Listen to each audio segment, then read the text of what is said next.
是中国精神，广西狼兵后裔，绝不认输。我说了。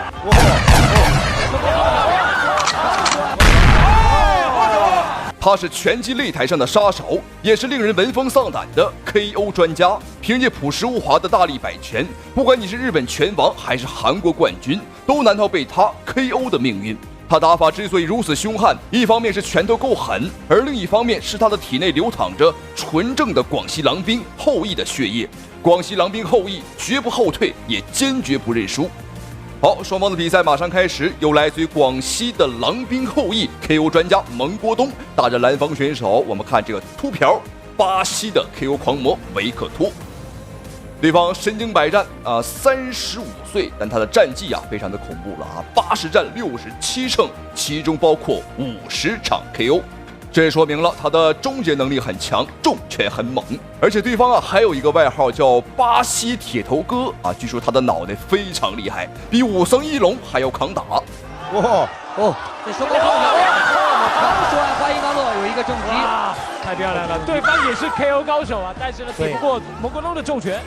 刚才双方互换了好几个重拳，是，但是维克托好像已经有点软了。现在就看这个蒙国东能不能冷静下来，然后 KO 对手这个维克多待在泰国劳苦俱乐部7年了，曾经跟我们这个孙维强打过，手被孙维强给踢伤了。这个时候维克多一定要这个时候蒙国东一定要冷静下来。对。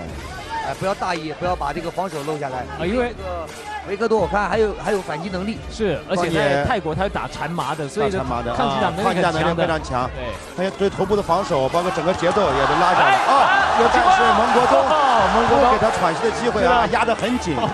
广西狼兵后裔果然是百闻不如一见，果然是名不虚传。我只能用一个字来形容，那就是猛。多亏这个维克托他会一点铁头功还算抗打，要不然这要是换作武僧一龙，那就不知道要被 KO 多少遍了。但当然了，这个维克托的形象和一龙还真别说看背影还真有点像。好漂亮，又是连续的朴实无华的大力摆拳。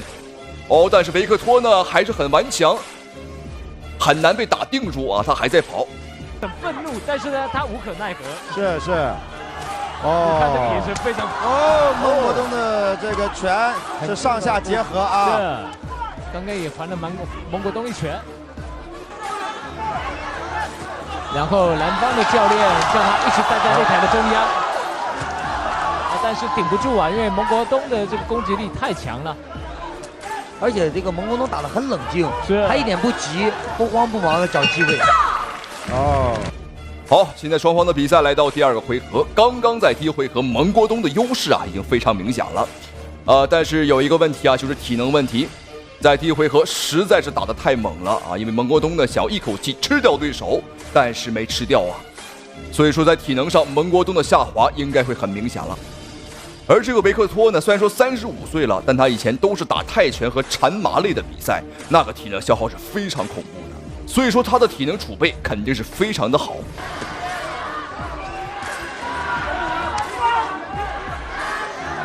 蒙国东刚刚一边退一边出腿其实这是一个高难度的动作。他退着出了一拳，又退着又出一腿，上下结合的很好。是，这个后退的出拳跟出腿一定要练的。对，但是跟协调性有关系。是，他刚才这个躲闪的反击做得很好。是，控制距离也控制得特别好。是，对手的协调性还有爆发力就没有他好。是。现在这个蒙国东的心态就是放得比较平了，然后把自己放到一个胜利者的位置上去打这个比赛，就很轻松。对，但是各种动作都能出来。对，但是力量好像这段时间力量好像放下来了，没那么重了。对，但对手这个时候就会加强进攻了。是。第2回合果不其然，蒙国东他放慢了自己的进攻节奏，但这也是没有办法的，因为接下来的比赛还有第3个回合。如果这一回合还是毫无保留的进攻维克托，如果不 KO 对手，那第3个回合肯定是没办法打了。而且这个维克托看情况的话，想要 KO 他的确是很难。而且这个维克托他不仅是抗打，他的进攻也非常有力度。虽然说没有蒙国东那么绵密，但他每一下都是一下是一下，都非常的重。希望蒙国东赶快压回去了。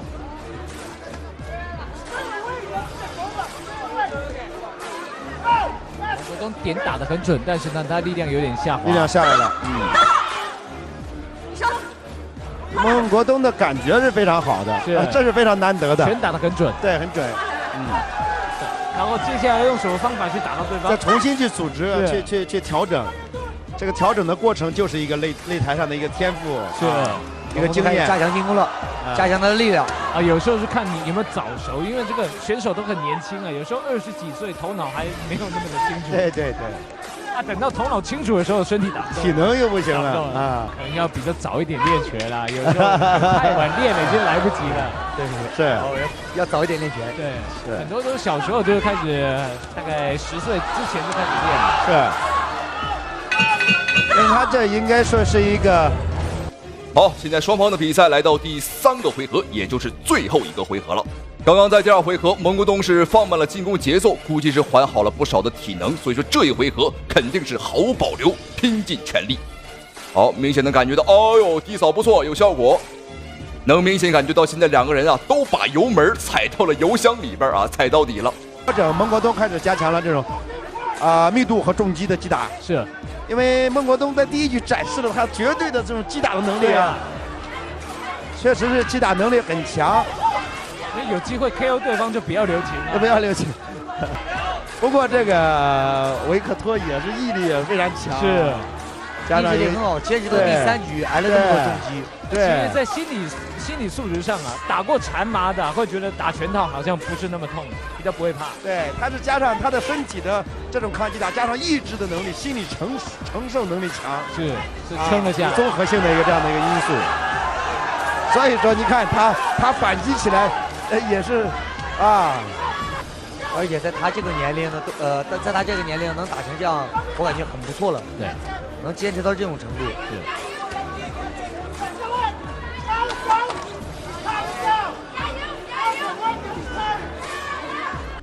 别看现在2个人打的是难分难解，非常的激烈，但赛前这个维克托他却认为啊，他会秒杀蒙国东。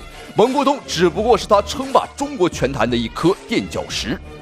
但看来蒙国东这块石头非常硬啊，你是想啃你是啃不动了。好漂亮，前手的反击。蒙国东体能下滑比较明显了，因为前2个回合打的实在是太猛，这一回合还真是没劲儿了。但是没关系，比赛第3回合马上结束。哦哟，转身边拳，对方划了一个转身肘。又一个顶膝。抓的这是机会。杨卓啊，在比较紧急的状况，就大口呼气，调整自己。不齿掉了，不齿脱落了。好，这个塞回去。对的，现在我们是塞回去了。这个时间快结束了，没多少时间了。对。我们发现一个有趣的现象，这个蒙古东每次把对手重击或者说需要去中立脚的时候，他都会面朝中立脚，然后看着底下的观众。对的。等着观众帮他加油，然后给他鼓气。对，有可能来想一下，待会要怎么打。冷静。对。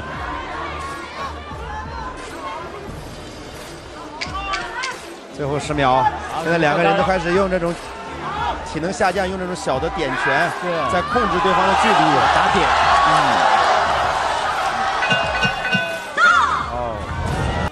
好，双方这一场 KO 王者之间的大战终于结束了。我们看蒙国东已经累得不行，但是作为广西狼兵后裔，他还是践行了他们的这个信仰，那就是绝不后退，也坚决不认输。好，3回合大战，我觉得完全没问题，至少比分是2比1，那3比0的话也是意料之内。好，恭喜蒙国东！同时也非常感谢屏幕前您的收看与支持，咱们下期视频再见。